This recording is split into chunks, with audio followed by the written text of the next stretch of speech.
আমার জীবিতকালে এত স্বতঃস্ফূর্ত এবং বিপুলভাবে অংশগ্রহণ করা সফল বিপ্লব আর সামনে আর অতীতে কোনো সময় আমরা লক্ষ্য করিনি। আর একই সঙ্গে এই বিপ্লবের উপরে যে ধরনের নির্যাতনমূলক নিবর্তনমূলক যে ধরনের ব্যবস্থা গ্রহণ করা হয়েছে, যেভাবে জীবনহানি হয়েছে, যেভাবে গুলিবর্ষণ করা হয়েছে, সেটাও এই নির্যাতনের ইতিহাসও বাংলাদেশে কোনো সময় এরকম ব্যাপকভাবে কোনো আন্দোলনের উপরে এইভাবে নির্যাতন আমার ব্যক্তিগতভাবে আমি কোনো সময় চোখে পড়েনি। এই সফল বিপ্লবের পরে বাংলাদেশের রাজনীতিতে একটা নতুন দিগন্তের সূচনা হয়েছে, নতুন একটা প্রেক্ষাপট তৈরি হয়েছে এবং এই প্রেক্ষাপটে মানুষের প্রত্যাশা অনেক বেশি।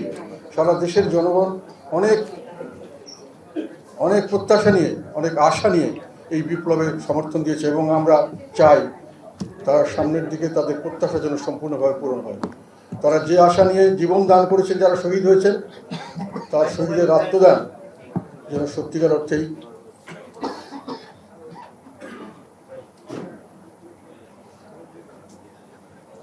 দয়া করে কেউ কথা বলবেন না, মোবাইলগুলো বন্ধ রাখবেন, আর ক্যামেরার সামনে মোবাইল দিয়ে ছবি তুলবেন না, আর স্লোগান দেবেন না। স্লোগান দেওয়ার এখন নতুন রাজনীতিতে আমি মনে করি স্লোগান দেওয়ার জায়গা হলো রাজপথ। ঘরের ভিতরে বীরত্ব প্রদর্শনে কোনো বীরত্ব হয় না, এটা বীরত্বের অভিনয় হয়। সেই অভিনয় থেকে আমাদের মুক্ত হতে হবে। সামনের রাজনীতি এই ধরনেরই হওয়া উচিত বলে আমি মনে করি এবং এই ধরনের রাজনীতি নিয়ে আমরা সামনের দিকে এগিয়ে যাব। ঘরের ভিতরে বীরত্ব দেখানোতে কোনো বীরত্ব নয়, পরিবারবর্গের কাছে, বন্ধু বান্ধবের কাছে লাফালাফি করা কোনো বীরত্ব নয়। বীরত্ব হলো সামনে যুদ্ধক্ষেত্রে গিয়ে লাফালাফি করা, যেখানে ঝুঁকি আছে সেখানে গিয়ে স্লোগান দেবেন, সেখানে গিয়ে বীরত্ব প্রদর্শন করবেন, সেখানে গিয়ে প্রতিবাদ করবেন, সেখানে গিয়ে বুক পেতে দিবেন গুলির সামনে, যেমন আমাদের ছাত্র জনতা, ছাত্ররা সামনে বুকের সামনে। এটি হলো আমাদের নতুন দিনের রাজনীতির প্রথম সবক আমি মনে করি। কাজে এগুলো মেনে চলবেন। গতানুগতিক রাজনীতিকে আমার মনে হয় বিসর্জন দেওয়ার সময় এসেছে। যাই হোক, আমি যেটা বলছিলাম, এই পরিবর্তিত প্রেক্ষাপটে আমাদের সামনের রাজনীতিতে জাতীয় পার্টির জন্য, দেশের জন্য কি কি চ্যালেঞ্জ আছে, জাতীয় পার্টির জন্য কি ধরনের কি চ্যালেঞ্জ সামনে আছে এবং কি পথ, কোন পথে গেলে, কিভাবে গেলে আমরা এই চ্যালেঞ্জগুলি মোকাবিলা করে দেশ ও জনগণের স্বার্থে কাজ করতে পারবো, যে দেশ ও জনগণের প্রত্যাশা পূরণ করতে পারবো, সেই বিষয়গুলি জানা, আপনাদের মতামত নেওয়ার জন্য এই মতামতের সভা আমি আহ্বান করেছি। যে আমরা একটা দিক নির্দেশনা কিছু দিব, ও প্রেক্ষাপট তুলে ধরবো, কিসের ভিত্তিতে আমরা আপনাদের মতামতের ভিত্তিতেই এটা করতে চাই। কাজে আপনারা মতামত দেবেন, যেটা গ্রহণযোগ্য হবে সেটা আমরা গ্রহণ করব, যেটা গ্রহণযোগ্য হবে না, কেন হবে না সেটা আপনাদের বুঝিয়ে দেব। ডিজাইন, এলিগেন্স, বিউটি, সেরা পণ্য সবার জন্য জেভিকো। এই কারণেই আপনাদের এখানে আমরা আহ্বান করেছি যে সামনের দিকে পরিবর্তিত রাজনীতির প্রেক্ষাপটে আমাদের জন্য চ্যালেঞ্জগুলি কী এবং এই চ্যালেঞ্জ মোকাবেলায় আমাদের কী করা উচিত এবং ভবিষ্যতে দেশ ও জনগণের যে প্রত্যাশা সৃষ্টি হয়েছে সেই প্রত্যাশা পূরণে আমাদের কোন পথে কীভাবে রাজনীতিকে নিয়ে যেতে হবে। এই জন্য আমি মাসব্যাপী আমাদের সকল অঙ্গ এবং সহযোগী সংগঠনের সঙ্গে বৈঠক করেছি, সবার কাছে তাদের মতামত নিয়েছি, তাদের সাংগঠনিক কাঠামোর বিবরণ নিয়েছি, কে কতটুকু অগ্রসর হয়েছেন, কে কোথায় ব্যর্থ হয়েছেন সেগুলো জানার চেষ্টা করেছি। সাংগঠনিকভাবে আমাদের শক্তিশালী হতে হবে, রাজনৈতিকভাবে আমাদের শক্তিশালী হতে হবে, তার জন্য সঠিক রাজনীতি জানতে হবে, বুঝতে হবে, প্রেক্ষাপট বুঝতে হবে। এই আন্দোলনে আমরা সক্রিয়ভাবে অংশগ্রহণ করেছিলাম। ছাত্র জনতা আন্দোলনের প্রথম 1 জুলাই, যদি এটাকে আমি মনে করি, প্রথম একটি উচ্চারিত হয়েছিল যে বৈষম্য, এই কোঠা বিরোধী একটা আন্দোলন সূচনা হয়েছিল। 3 তারিখে, জুলাইয়ের 3 তারিখে আমি সংসদে এটার পক্ষে কথা বলেছি এবং এটা একটা বৈষম্য বিরোধী সংগ্রাম। কোটা সংস্কার আন্দোলন হলো বৈষম্য বিরোধী সংগ্রাম এবং এই সংগ্রাম বাঙালি জাতির ইতিহাসে বহুতবার বাঙালি করেছেন এবং এই সংগ্রামে বাঙালি জাতি যে কোনো পর্যায় পর্যন্ত যে কোনো ত্যাগ স্বীকার করতে প্রস্তুত ছিলেন সর্বদা এবং সামনেও প্রস্তুত থাকবেন। কাজে এই জিনিসটাকে এইভাবেই দেখা উচিত, এটা আমি বলেছিলাম পার্লামেন্টে বলেছি 3 জুলাই এবং বলেছি যে এই যে কোটা সিস্টেম, এটা আমাদের সংবিধানের পরিপন্থী এবং এই সংবিধানে কোনো কারেকশন করার ওখানে স্কোপ নাই। সেই জন্যই হয়তো এটাকে মামলা মাধ্যমে এটাকে সংবিধান বহির্ভূতভাবে এটাকে স্ট্যাবলিশ করার চেষ্টা করা হচ্ছে। এই ধরনের কথাগুলি বারংবার 6 তারিখে জুলাই মাসে আবার আমি জনসভা আমাদের কাউন্সিলে গাজীপুরের কাউন্সিলে আমি প্রকাশ্য জনসভা ঘোষণা দিয়েছিলাম এবং তাদেরকে বলেছিলাম যে এই সমস্ত সংগ্রাম হলো বৈষম্য বিরোধী সংগ্রাম। এটাতে বাঙালি জাতির এই যে ভাষা আন্দোলন 21শে ফেব্রুয়ারি আন্তর্জাতিক ভাষা দিবস হয়েছে, এটা হয়েছে আসলে এটা ভাষার প্রতি আমাদের ভালোবাসা, যেমন তার চেয়ে বেশি ভাষাকে ব্যবহার করে রাষ্ট্রভাষাকে বাংলা না করে তারা আমাদেরকে বৈষম্যের শিকার করতে চাচ্ছে চাকরি বাকরি ব্যবসা বাণিজ্য। তার বিরুদ্ধে বাঙালি জাতি ফুসে দাঁড়িয়েছিল এবং 21-এর এই আমাদের শহীদ মিনার হলো বৈষম্য বিরোধী আন্দোলনে আত্মত্যাগের প্রতীক। তোমরা সেখানে গিয়ে শপথ নাও যে আমরা এই বৈষম্য বিরোধী আন্দোলন সফল করব এবং বৈষম্যের অবসান করব।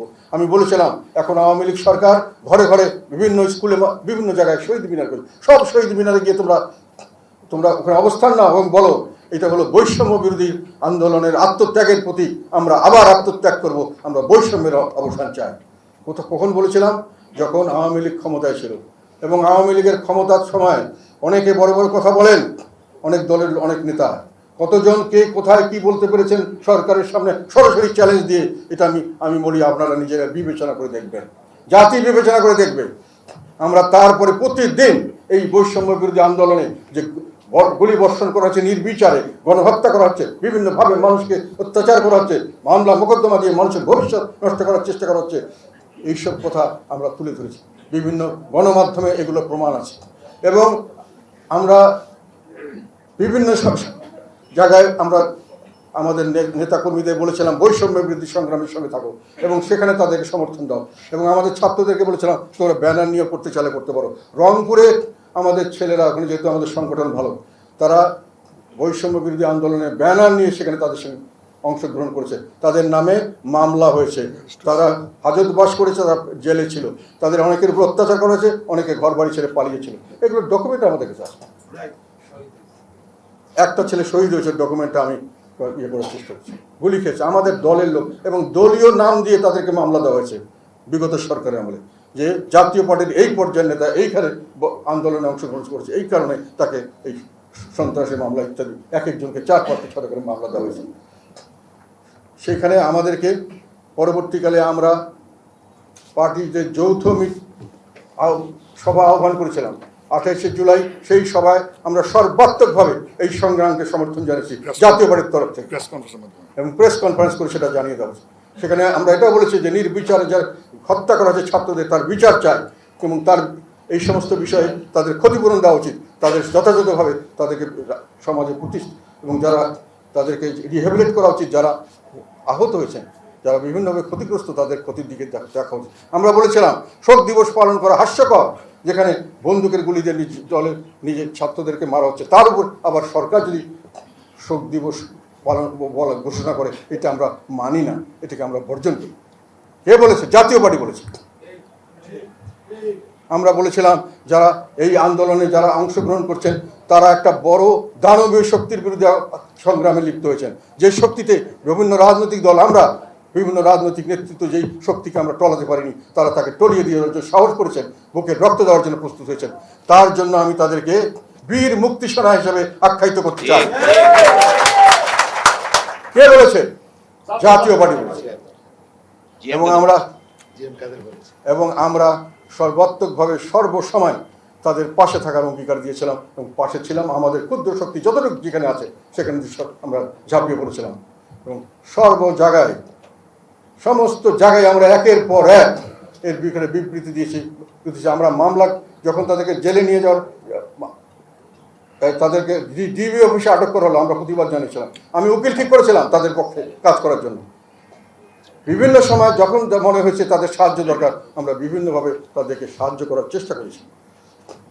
এই বৈষম্য বিরোধী আন্দোলনের আগেও যে কারণে এই বৈষম্য সৃষ্টি করা হচ্ছে, বৈষম্যের কথাটি যে বাংলাদেশের মানুষ হাজার বছর ধরে এই বৈষম্যের বিরুদ্ধে সংগ্রাম করেছে, এই বৈষম্যের বিরুদ্ধে সংগ্রাম করে তারা ব্রিটিশ সরকারকে হটিয়েছে, পাকিস্তান সরকারের বিরুদ্ধে তারা 21শে ফেব্রুয়ারিতে তারা ভাষা শহীদের, সেটা হলো বৈষম্য বিরোধী সংগ্রাম। পরে 6 দফা আন্দোলন দিয়েছে, সেটা হলো বৈষম্য বিরোধী আন্দোলন। সেখানে যখন সেই আন্দোলনে জয়লাভের করার জন্য যখন অন্য কোনো উপায় ছিল না, তখন তারা মুক্তিযুদ্ধ নয়, স্বাধীনতা যুদ্ধ শুরু করেছিল। এই বৈষম্য থেকে মুক্তির জন্য একটি নিজস্ব দেশ, যে দেশটি তাদের দেশ হবে, তাদের জনগণের দেশ, যার মাধ্যমে বৈষম্য দেশ থেকে দূর হবে। সেই বৈষম্য মুক্ত দেশ করার জন্যই আমাদের মুক্তিযুদ্ধ হয়েছিল। আমরা বলেছিলাম আওয়ামী লীগ আসার পরে এতদিন আমরা ভিন্ন দেশীয় লোকের সঙ্গে মারামারি করেছি, যুদ্ধ করেছি, নিজের ঘরে তারা ভাইয়ে ভাই শত্রুতা সৃষ্টি করেছে। আওয়ামী লীগ আর আওয়ামী লীগ নয়, এইভাবে তারা শ্রেণীভুক্ত করে বিভিন্নভাবে মানুষকে বৈষম্যের শিকার করছে।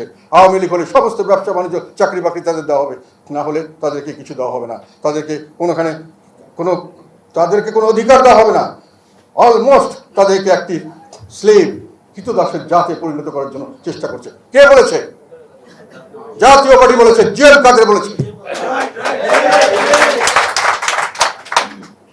আর 5ই আগস্টের আমরা যখন আনন্দ উল্লাস করছি, তখন একটি শ্রেণীর মানুষ আমাদেরকে বিভিন্নভাবে আমাদেরকে ব্র্যান্ডিং করার চেষ্টা করছে বিভিন্নভাবে। সেই ব্র্যান্ডিংগুলোর উত্তর আমি কিছুটা, আমাদের একটু আগে যে 1 ঘন্টা দেখানো হলো, সেখানে বিভিন্ন সময় গণমাধ্যমে আমাদের ভূমিকাটা আমি জানিয়েছি। সেই বিষয়ে আমি কিছু কথা বলতে চাই। ব্র্যান্ডিংটা কি? ব্র্যান্ডিংটা হলো, আমরা 2024-এর নির্বাচনে অংশগ্রহণ করেছি, সেই জন্যই নির্বাচনটা সফল হয়েছে, সেই জন্যই সরকার টিকে গেছে, সেই জন্যই সরকার এত অত্যাচার নিপীড়ন করতে পেরেছে, নাকি? এতে না?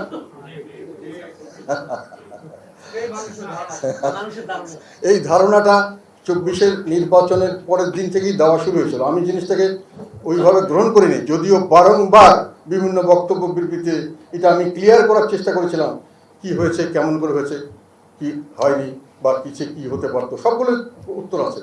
কিন্তু যেহেতু আমাদের এই প্রচারণাটা হয়তো সঠিকভাবে হয় নাই, আর আমাদের বিরুদ্ধে যে প্রচারণাগুলো হয়েছে সেটা খুব সুন্দরভাবে সাজানো গোছানোভাবে হয়েছে। সহজ জিনিস, সহজ সরল জিনিস মানুষের মধ্যে ঝট করে ঢুকে যায়, এটা মানুষের মাথায় ঢুকে গেছে যে ওনারা নির্বাচন না করলে নির্বাচন হতো না, নির্বাচন না হলে ওরা সরকার থাকতো না, তাহলে এত অত্যাচার অবিচার করতে পারতো না। কাজে এই সব অত্যাচার অনিচারের জন্য দায়ী হলো জাতীয় পার্টি এবং জিএম কাদের, তাকে ফাঁসি দেওয়া উচিত, ইত্যাদি ইত্যাদি নানান কথা। আপনাদেরকে আমি বলতে চাই, প্রথম কথা, আমরা যদি নির্বাচন না করতাম তাহলে কি নির্বাচন হতো না? আমরা নির্বাচন না করলে দুটো বিষয় হতে পারত। একটা হলো যেটা 2014 থেকে আমাদের প্যারালালে আরেকটা দল সরকার তৈরি করেছিল, দালাল পার্টি, যাদেরকে তৈরি করা হয়েছিল আমাদেরকে স্বাধীনভাবে কাজকর্ম দেওয়ার জন্য, বাধা সৃষ্টি করার জন্য। তাদেরকে সম্পূর্ণ অবৈধভাবে জাতীয় পার্টির লোগো, জাতীয় পার্টির সিম্বল, জাতীয় পার্টির সমস্ত কিছু ব্যবহার করতে দেওয়া হয়েছিল। তারা সভা সমাবেশ করতো, তারা টেলিভিশনে কভারেজ পেত জাতীয় পার্টির নেতা হিসাবে, এবং তারা আমাদের বক্তব্যের ঠিক উল্টা বক্তব্য দিত, জনগণের মধ্যে বিভ্রান্তি সৃষ্টি করত। জাতীয় পার্টির রাজনীতিকে আমরা বুঝি না, জাতীয় মধ্যে ভাগাভাগি, জাতীয় পার্টির কোনো ভবিষ্যৎ নাই। এই কথাটি সরকার করেছিল, আওয়ামী লীগ সরকার 2014 থেকে শুরু করেছিল, যখন তারা ক্ষমতায় অধিষ্ঠিত হয়ে দানবে রূপান্তরিত হয়েছিল। তারপর থেকে তারা দুটো জিনিস করেছে, আপনাদেরকে বলতে চাই। সমস্ত রাজনৈতিক দলকে বিভিন্ন কৌশলে তারা রাজপথ থেকে দূরে রেখেছে, দাবি দাবা আদায় থেকে দূরে রেখেছে, জনগণ থেকে দূরে রাখার চেষ্টা করেছে। বিএনপিকে করেছে জেল জুলুম করে, তাদেরকে জোর করে ঘরে ঢুকিয়ে দিয়েছে, তাদেরকে মামলা মোকদ্দমা করে তাদেরকে ঘর ছাড়া করেছে। আর আমাদের করেছে ঘরের ভিতরে শত্রু তৈরি করে, আমাদেরকে যখনই আমরা রাজনীতি করতে চাই তখনই আমাদের থেকে রাজনীতি ছুটিয়ে নেওয়া হয়, এবং তখনই আরেকটি গ্রুপ দিয়ে, সেখানে তারা দালাল পার্টি দিয়ে, তারা 2014 থেকে এটা শুরু হয়েছে, এবং এখন পর্যন্ত লাস্ট পর্যন্ত 2024-এ একই খেলা, যে আপনি যদি নির্বাচন না করবেন আরেকজন নির্বাচন করবেন। প্রথম কথা হলো, আমি বলতে চাই যে তাহলে যদি আমরা না করতাম হয়তো আরেকটা গ্রুপ দিয়ে করানো হতো, জাতীয় পার্টি গ্রুপ। কিন্তু আমাদের জাতীয় পার্টি নাম যেত, কিন্তু জাতীয় পার্টি যেত, জাতীয় পার্টির দেহ প্রাণ যেত না, জাতীয় পার্টির নামটা ব্যবহৃত হতো এবং নির্বাচন হয়েছে।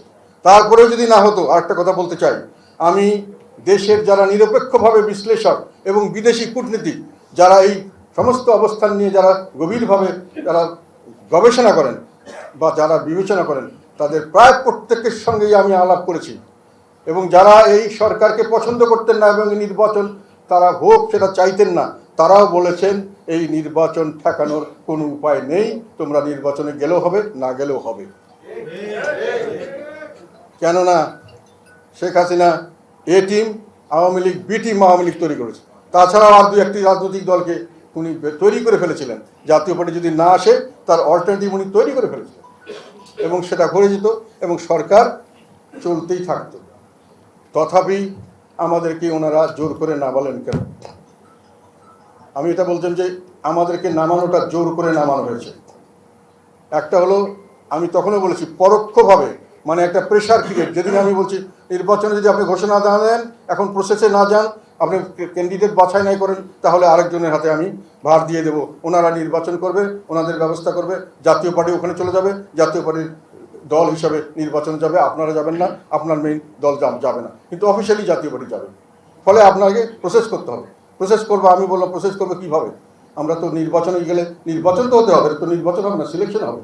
বলে না, আমরা সেই ব্যবস্থা করব। তখন তারা আমাদেরকে নেগোসিয়েশনের নামে কথা বললো, কিভাবে করা যায়, কিভাবে করলে আমরা পারবো, কত যে জায়গায় আমাদের ভালো ক্যান্ডিডেট আছে আমরা ফাইট দিতে পারবো। কোনোখানে আমি বলিনি আমাদেরকে ছাড় দিতে হবে, কোনোখানে আমরা দাবি করিনি ছাড় দিতে হবে, টিক মার্কের নির্বাচন আমরা চাইনি। আমরা চেয়েছিলাম একটি যদি নির্বাচনই করতে হয় তাহলে সঠিক নির্বাচন করতে হবে। তারা কিন্তু আমাদেরকে অনেক কথা বলেছেন, কিন্তু আমি অন্তর থেকে বুঝতে পেরেছিলাম তারা যতই কথা বলুক তাদের সিস্টেম সম্পর্কে আমার ধারণা ছিল হয়তো তারা এটা পারবেন না। সেই কারণে আমাকে বলা হয়েছিল যদি আপনি স্যাটিসফাইড না হন লাস্টের দিকে আপনি উইথড্র করে নেবেন, এবং আমি 17 তারিখে উইথড্র করার জন্য সমস্ত প্রিপারেশন নিয়েছিলাম 16 তারিখের মধ্যেই। সেইভাবে গোপন রেখেছিলাম যাতে করে জানলে যদি বাধাপ্রাপ্ত হই, এবং আমি প্রেসকে রেখেছিলাম, বলিনি কেন রেখেছি। আমি চিঠিপত্র ঠিক করে রেখেছিলাম, 2-1জনকে, খালি আমাদের পার্টির 2জনকে বলেছিলাম, এবং চিঠিপত্র 2জনের হাতে দিয়ে দিয়েছিলাম। একজন হলো আমাদের রংপুরের মেয়র মোস্তফা, আর একটা হলো রেজাউল ইসলাম ভূঁইয়া, যে একজন না পেলে আরেকজন চিঠিতে দিতে উইথড্রল লেটার। আমি অফিসে এসে জিতে যাব, হঠাৎ করে টেলিফোন, 2 মিনিট কথা বলতে হবে। কথা বলতে বলতে নানান কিছু এটা ওটা, আমি বললাম আমি কোনো কিছু মানি না, আমি মনে করি নির্বাচন হবে না, নির্বাচন আমাকে যে কোনোভাবে বর্জন করতে হবে, না হলে দল শেষ হয়ে যাবে এবং আমরা রাজনীতি শেষ হয়ে যাবে, আমরা এই নির্বাচনে যাব না।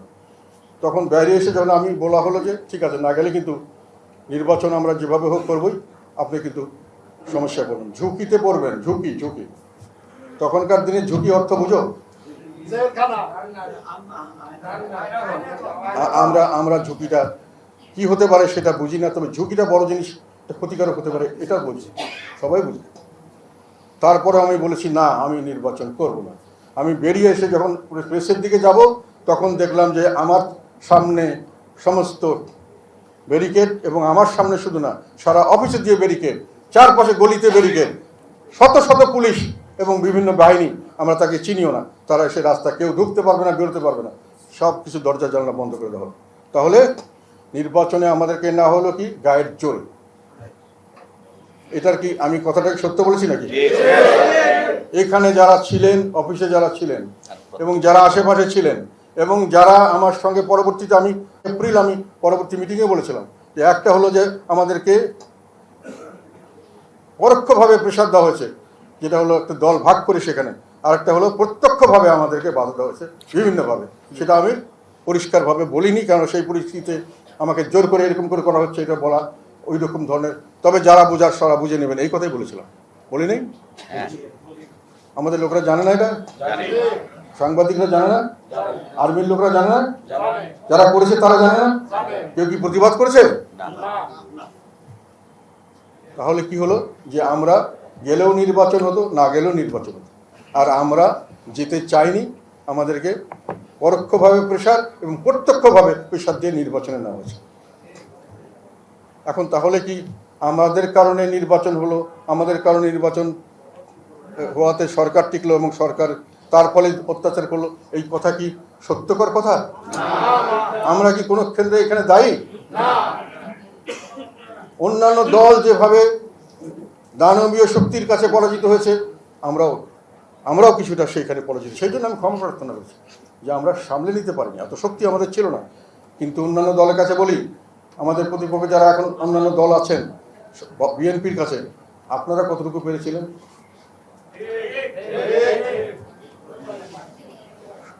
প্রেশারের কাছে তো সবাই সাবমিট করেছে, আমরা কি একাই? এবং ভবিষ্যতে কি সরকার যে চলছিল এখানে কি কোনো বাধাগ্রস্ত হচ্ছিল? সরকার চলছিল, বাধাগ্রস্ত হয়েছে কোন সময়? যখন একটা জেদ অহংকার করতে গেছে এবং যখন আল্লাহ বলেছে এটা সীমা লঙ্ঘন হচ্ছে, তখন হয়তো আল্লাহর তরফ থেকে এটা হচ্ছে। তো যাই হোক, সেকেন্ড কথা হলো, আমরা দীর্ঘদিন তাদেরকে বৈধতা দিয়েছি, সমর্থন দিয়েছি, তার জন্যই তারা দানব সৃষ্টি হয়েছে।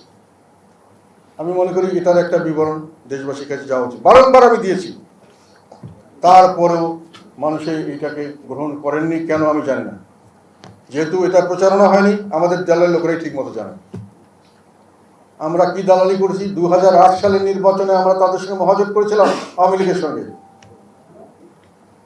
2008 সালের নির্বাচনে মহাজোট করেছিলাম কেন?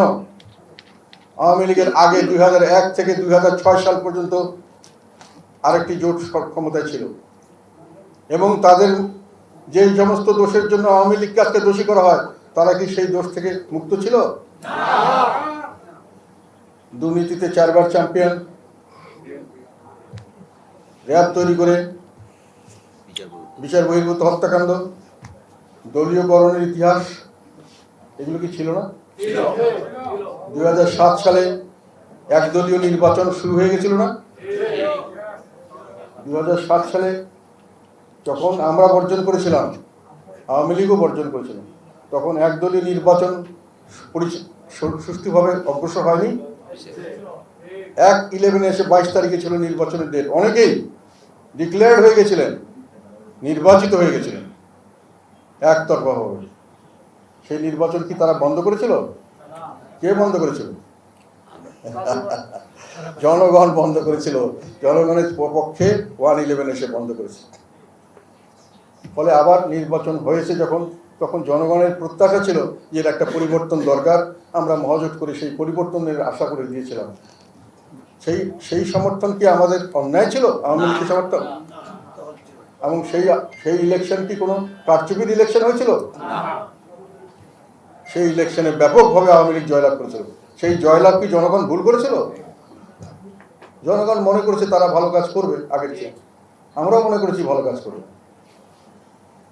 2014 নির্বাচনে এরশাদ সাহেব বলেছিলেন সব দল আসলে আমরা নির্বাচন করব। যেহেতু একদলীয় সরকারের অধীনে হচ্ছে, সব দল না আসলে এই নির্বাচন সুষ্ঠু হওয়ার সম্ভাবনা নাই। যখন উনি বিএনপিকে বলেছিলেন যে তোমরা নির্বাচনে আসো, এবং উনি বলেছিলেন সরকারকে নির্বাচনে আসার জন্য শিডিউলের তারিখ পিছিয়ে দাও, তাদেরকে আসার সুযোগ করে দাও, বলেন নাই? তখন বিএনপি আসে নাই, যার জন্য তারা বর্জন করলো, সরকার একতরফা নির্বাচনে দিল। তখন বললো এসে বললো আমাদের নেতারা সবাই উইথড্র করো, আমরা এই নির্বাচনে যাবো না, এবং ওনাকে জোর করে ধরে নিয়ে যাওয়া হলো। তখন ওখান থেকে উনি আমাকে নির্দেশ দিলেন, আমি সবাইকে বললাম, আমি নিজে উইথড্র লেটার পাঠালাম, সব এরশাদ সাহেব উইথড্র লেটার পাঠালেন, সকলে উইথড্র লেটার পাঠালো। আমার গ্রহণ করা হয়নি, এরশাদ সাহেব এটা গ্রহণ করা হয়নি, অনেকেরটা গ্রহণ করা হয়েছে, অনেকটা হয়নি। অনেককে বলা হয়েছিল যে আপনারা থাকেন, উইথড্র করেন না, আপনার জায়গায় কোনো ক্যান্ডিডেট নেই, আপনি এমপি হবেন। তাও আমাদের জাতীয় পার্টির 2 জন নেতা তখনও বলেছে না, আমরা পার্টির নির্দেশে মানব। তাহলে 2014 নির্বাচনে আমরা যে গেছি, এটা কি 100% গেছিলাম? আমি যাইনি মন্ত্রী হিসাবে, এবং আমার সঙ্গে 270 জন যাননি। তাহলে 2014 নির্বাচনে জাতীয় পার্টি অংশগ্রহণ করে তাদের বৈধতা দিয়েছে, এই কথাটি কতটুকু সত্য? আর যদি দিয়েই থাকে, পরে বিএনপির এই আওয়ামী লীগের এই ইলেকশন কমিশন এবং এই সরকারের অধীনে, এই সিস্টেমের অধীনে বিএনপি মেয়র ইলেকশন করেছে, 2 বা 3 দফা উপজেলা নির্বাচন করেছে, করে নাই? তারাও অর্ধেক গেছে, আমরাও অর্ধেক গেছি। আমরা কি একই গেছিলাম? 2018 সালে যে নির্বাচন হয়েছে, সেই নির্বাচনে সব দল অংশগ্রহণ করেছে। তাহলে 2018 থেকে এই একই সিস্টেমে একই সরকারের অধীনে নির্বাচন হয়েছে। সেই নির্বাচন করে কি তাকে বৈধতা দেওয়া হয় নাই?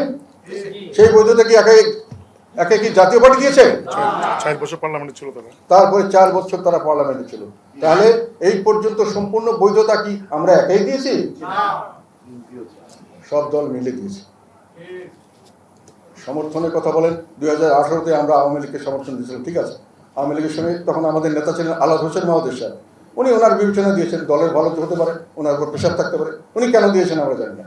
তবে আমরা যখন বিরোধী দলের ভূমিকায় আমাদেরকে বলা হয়েছে, আমরা বিরোধী দলের ভূমিকা পালন করেছি।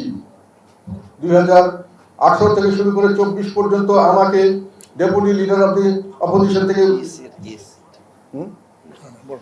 Deputy leader of the opposition থেকে সরিয়ে দেওয়া হয়েছিল। কেন?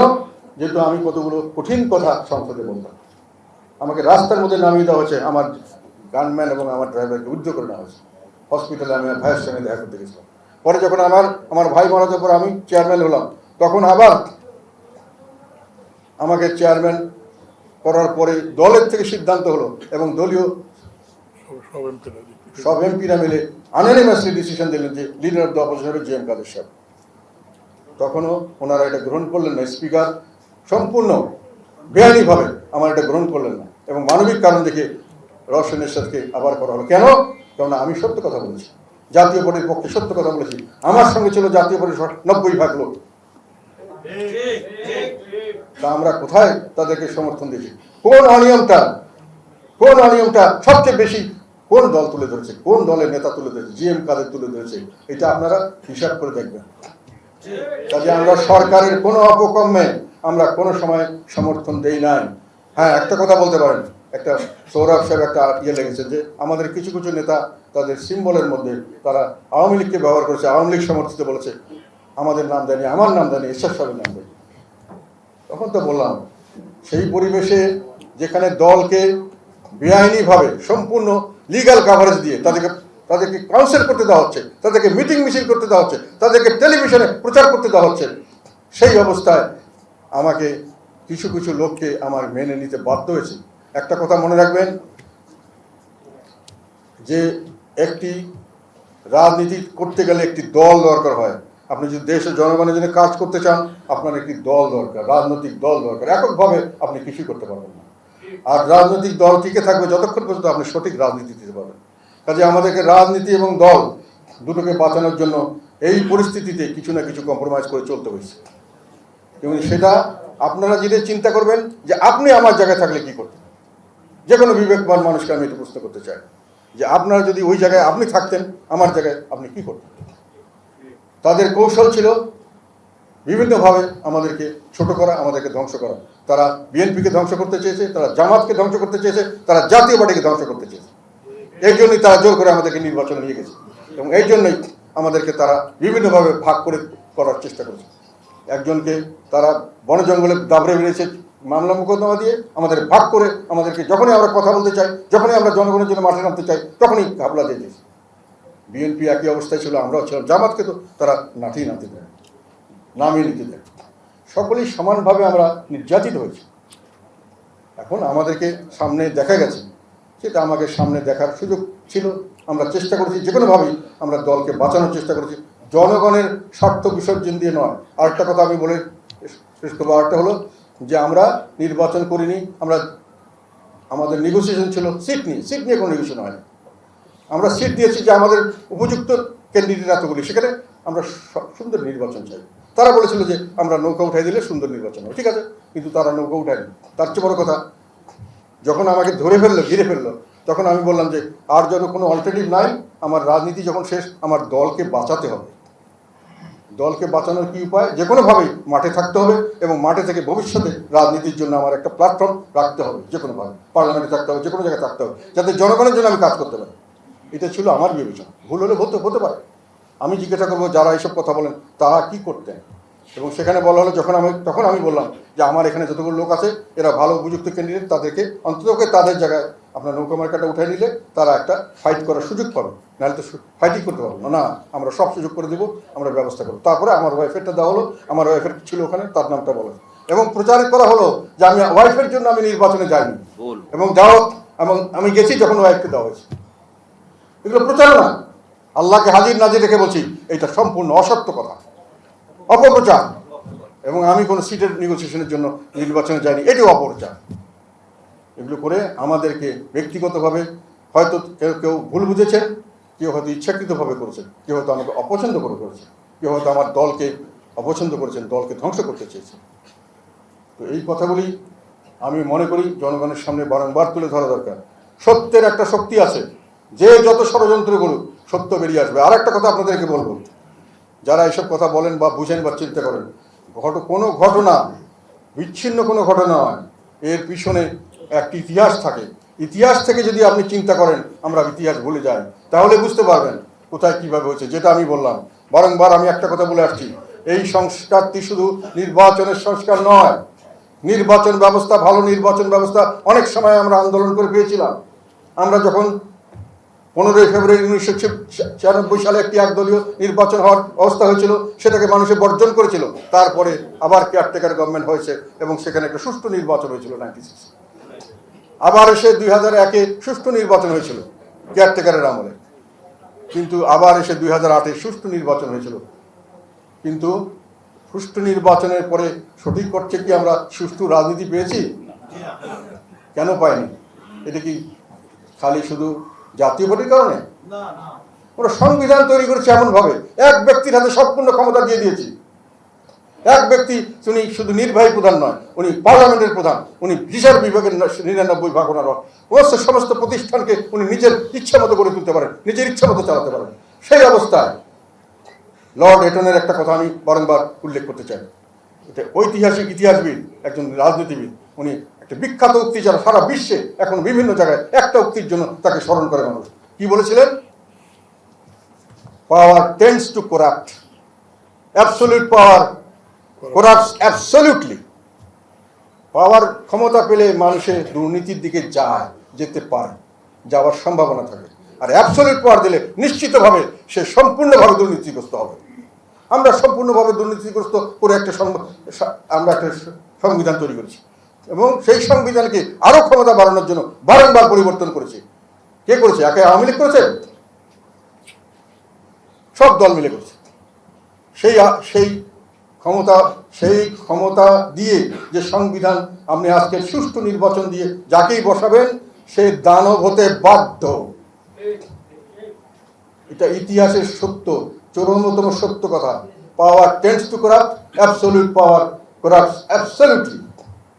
এটা ঐতিহাসিক সত্য হিসাবে সারা পৃথিবীতে গ্রহণ করা হয়েছে। কাজে আপনি এই ধরনের দিয়ে, যখন আপনি 2008 সালে দিয়েছেন সার্বকভাবে, আওয়ামী লীগ তো দানব হয়েছে। তবে আওয়ামী লীগ না হলে আরেকজন হলে যে দানব হতো না, এই গ্যারান্টি আপনারা দিতে পারবেন? এখন যে কেউ হয় দানব হবে না, গ্যারান্টি দিতে পারবেন? তো আমি চাই যে সুষ্ঠু নির্বাচনে শেষ নয়, আমরা সুষ্ঠু একটি শাসন ব্যবস্থা চাই, সংস্কার চাই, আমরা শাসন ব্যবস্থার সংস্কার চাই আমরা।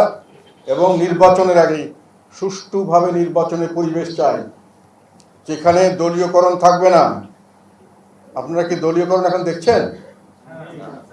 নিশ্চয়ই দলীয়করণ দেখবেন, কেননা আমাদের দেশে দুটি বড় দল দলীয়করণের মাধ্যমে সমস্ত প্রতিষ্ঠানকে নিজের কুক্ষিগত করেছিল।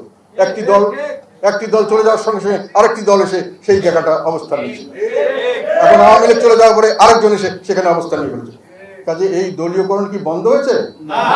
আমরা যখন নির্বাচনে যাব তখন আমাদের ডিসি সাহেব, আমাদের এসপি সাহেব, পুলিশ ইত্যাদি ইত্যাদি সবাই কি নিরপেক্ষভাবে কাজ করবে বলে আমরা আশা করতে পারি?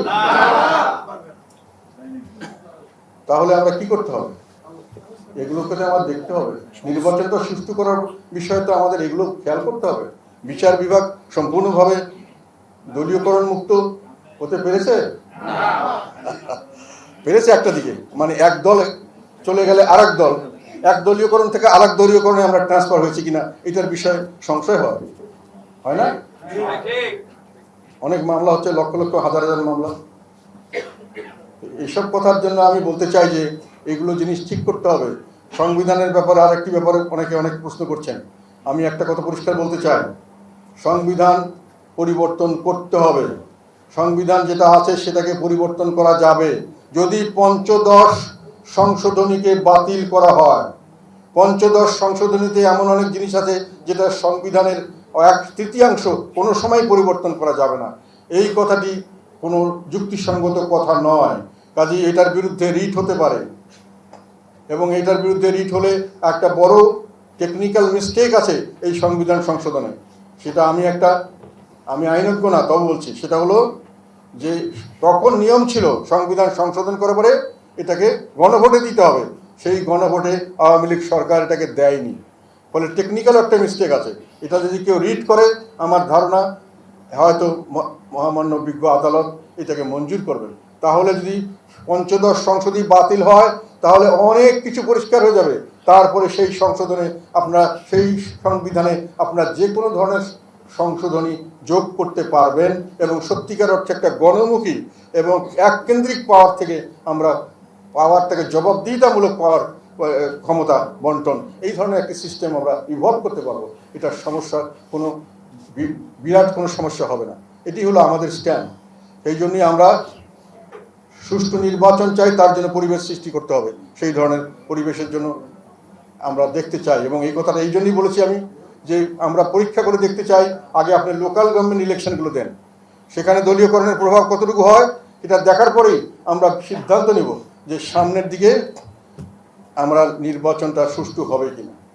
আমাদের যখন ক্যান্ডিডেটরা যাবে, তাদেরকে ঘরের থেকে বেরোতে দিবে কিনা, সেন্টারে মেরে বের করে দিবে কিনা, বা ডিসি সাহেবরা নিজেই একটা করে এক দলের পক্ষে সরাসরি রিপোর্ট দিবে কিনা, এটা তো আমাদের দেখতে হবে, জানতে হবে, বুঝতে হবে। ফলে ওই জিনিসগুলি আমরা নিশ্চিত হতে চাই। আর জানতে চাই যে এর পরবর্তীকালে যেই ক্ষমতা আসুক, উনি যেন দানব না হয়, এই বিষয়টিকে আপনারা কিভাবে বিবেচনা করবেন সেটা আমাদের দেখতে হবে। তো আমরা এই জন্যই আমাদের বর্তমান অন্তর্বর্তীকালে সরকারের প্রতি আমরা পূর্ণ সমর্থন দিয়েছি। জনগণের প্রত্যাশা পূরণে তারা এগিয়ে এসছেন। ব্যক্তিগতভাবে আমরা তাদেরকে বিশ্বাস করি, তাদের উপরে আমাদের আস্থা আছে। তারা উপযুক্ত ব্যক্তি এবং তারা দুর্নীতিমুক্ত, তারা লোভ লালসা মুক্ত, এটা আমরা বিশ্বাস করি। আমরা দেখতে চাই তারা সঠিকভাবে কাজ করবেন এবং সেইভাবে তাদের কাজের মূল্যায়ন, যত কাজটা যদি সঠিকভাবে কাজ করতে থাকলে আমরা বুঝতে পারবো তাদের হাতে কিন্তু অনেক ধরনের সমস্যা দিয়েছি আমরা। খালি একটি সমস্যা নয়, সংস্কার শুধু সমস্যা নয়। এই মুহূর্তে দেশের অর্থনীতি সম্পূর্ণ বিপর্যস্ত। এই মুহূর্তে দেশের আইন শৃঙ্খলা পরিস্থিতি স্বাভাবিক নয়। এই মুহূর্তে প্রশাসন সঠিকভাবে কাজ করতে পারছে না। সর্বস্তরে একটা বিশৃঙ্খলার পরিস্থিতি এখনও কিছু কিছু কিন্তু বিদ্যমান আছে। অবশ্য এটা আস্তে আস্তে কমে আসছে। আমরা কাজেই ওগুলোকে ওনাদের সময় দিতে হবে, দেশকে স্টেবল করতে হবে, দেশের মানুষের খাওয়া পড়া নিশ্চিত করতে হবে, জানমালের নিরাপত্তা নিশ্চিত করতে হবে। তারপরে আমরা সার্বিকভাবে যে কোনো সংস্কার করতে হবে এবং সেই সংস্কারের মাধ্যমে দেশ একটি নতুন বাংলাদেশ হিসাবে উত্তরণ ঘটবে, এটি আমাদের প্রত্যাশা। এই প্রত্যাশা পূরণে এখন আমি তোমাদের মতামত চাই। আমি তোমাদের মতামতের জন্য তোমাদেরকে ডেকেছি। এই ঘটনাগুলো বলার পরে তোমরা তোমাদের ওখান থেকে দিবে, কোনো অ্যাড্রেস করার দরকার নেই। তোমরা কি বলতে চাও, কি হলে ভালো হয়, কিভাবে করলে আমাদের জনগণের কাছে আমরা আরও বেশি করে গ্রহণযোগ্যতা লাভ করতে পারি, সেসব বিষয়ে তোমাদের কথা। একটি কথা বলে শেষ করবো, সেটা হল তরুণ সমাজ এবার কিন্তু ভোটার হচ্ছে অনেকে, যারা হয়তো 18 থেকে 35 বছর, এদের ভোটের সংখ্যা 3 থেকে 4 কোটি। এরা কিন্তু একটা নতুন ধরনের প্রজন্ম এবং এদের ধ্যান ধারণা ভিন্ন। তাদেরকে আকৃষ্ট করার রাজনীতি না দিলে তারা আমাদের রাজনীতি যোগবে না। তারা আগামী নির্বাচনে একটা বড় ধরনের রাজনৈতিক ফ্যাক্টর হয়ে দাঁড়াবে এবং তাদের দিকে আমাদের দৃষ্টি রাখতে হবে। এই জন্য যুব সংগতি এবং আমাদের যারা যুবদের নিয়ে কাজ করে সেই রকম সংগঠনের দায়িত্ব অনেক বেশি বলে আমি বিশ্বাস করি। এখন তোমাদেরকে আমি ক্যামেরা চলে যাবে, তোমাদেরকে এরপরে আমি ফ্লোর দিব। তোমরা এক এক করে কথা বলবে এবং বেশি লোককে দেওয়া যাবে না। তোমরা সবাই কথা বলবে এটা সম্ভব নয়। তোমরা চাইলে আমার কোনো আপত্তি নেই, তোমরাই চাইবে না, কেননা এটা করতে গেলে 10, 15, 20 ঘন্টা, সারাদিন লাগবে, 24 ঘন্টা লাগবে।